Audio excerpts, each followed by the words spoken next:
Do tenants write a check to the LLC or holding company? Do you have to open an account for every single LLC? Yes and yes. You never want to collect money personally from a tenant. One, because you don't want them to know who you are. You don't want your tenant to know that you own the property. Don't get me wrong. I'm not trying to tell you to be like sneaky or a slumlord or anything like that. But you don't want to necessarily get a knock on your door when the toilet's clogged. You don't want the tenant to know that you're the owner. So never collect the money yourself. Always have an LLC established that your name is not attached to. A really good default naming convention is the street name where the property is located, followed by numbers, meaning the number of the property. I don't like starting the name of an LLC with the number address. I like having the number address after the name. So as an example, if it was Maple Street, like 15 Maple Street was the property, I say that because one of the properties I no longer own, but I did own. I actually sold that in a sub 2 deal. Actually, I did a wrap around it. So I was talking with my team about this earlier. Was 15 Maple. I would call it Maple 15 LLC. And typically I would add the city name in there too, because once you have a lot of different pieces of real estate, you really want to be able to look at something and know which one it's talking about. So I would add the city name,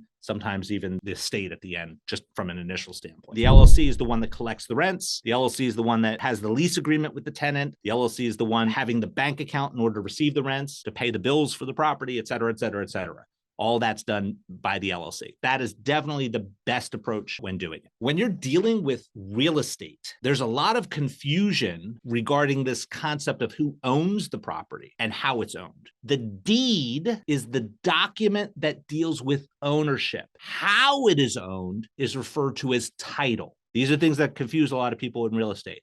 Who owns it is the deed. How it is owned is the title. Let me explain. I own it along with my wife. Our names are on the deed. How it is owned, joint tenants with rights of survivorship, as an example. We don't own any of our property that way because we have trusts that own everything for us. But a lot of people, they buy a property with their spouse, it will be themselves and how it is owned.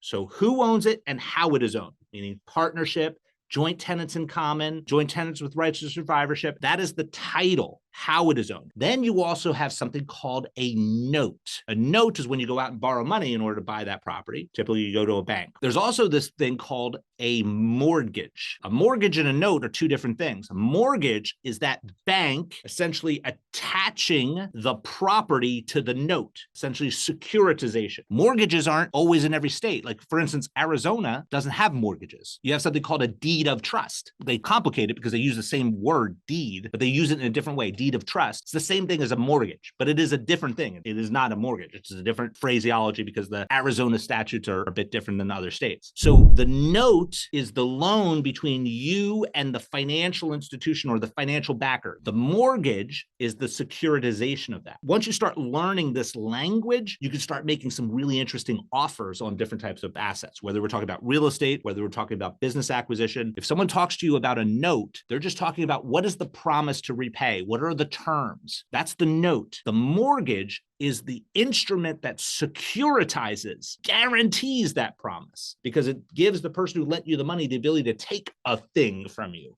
whatever that thing is, whether we're talking about real estate or a business or another asset like an automobile. So when you buy a car and you get financing for it, they do something very similar. They don't necessarily do a mortgage. It's really quasi similar to something called a deed of trust. What happens? Your name actually goes onto a title, but they don't mail it to you. You have to wait until it's paid off and then they mail you the title. Your name is on it though in the beginning. You actually own the car. A lot of people make this mistake. Oh, I don't own the car because the bank hasn't sent me the title yet. No, you actually own the car. You just haven't received the document that they release to you once they're fully paid. That doesn't mean that they're going to write your name on the title after you fully pay it. No, they're writing the name on the title as soon as you buy the car. They're just not sending it to you. Sometimes that's referred to as an executory contract. This is also a pretty interesting thing. An executory contract is essentially a contract that just has not been filed, right? It hasn't been shown to the public. So you could get into a land transaction, a land contract, you could buy a property, get all the deed stuff, and it just not get recorded. Just hold on to it. Put it in a security safety deposit box. Put it with an escrow company. That is a way to actually transact and not let the world know that the property has actually changed hands. Why would you want to do that? Maybe you want to get around the whole due on sale clause then. You don't want the bank to know that this property has now changed hands. So you can do it by an executory contract. Now, I prefer to do it under a land trust, right? That's what I teach. But an executory contract is a methodology by which to do it. So I'm saying these terms so that when you start to hear them out in the real world, you can understand what's being talked about. Because once you understand what's being talked about,